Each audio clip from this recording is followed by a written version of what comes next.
Dalje, kredite koje uzimate za finansiranje kotlarnica za biomasu su vrlo problematični. Navodite gradove u kojima su već instalirane takve kotlarnice, jedna od njih je u Priboju. Pošto sam ja iz tog grada, mogu vam reći da iz tih kredita kupuju kotlarnice na drvnu sečku, koja se ne praktikuje za primjenu u gradskim naseljima.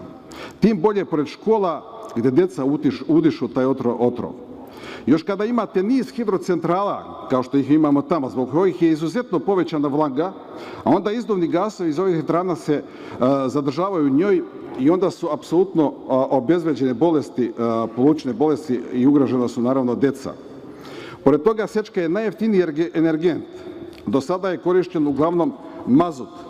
Logično je da cene budu drastično smanjene, ali to nije slučaj, pa je onda pitanje gde je ta razlika, jer je mazut nekoliko puta skuplji od drvne sečke.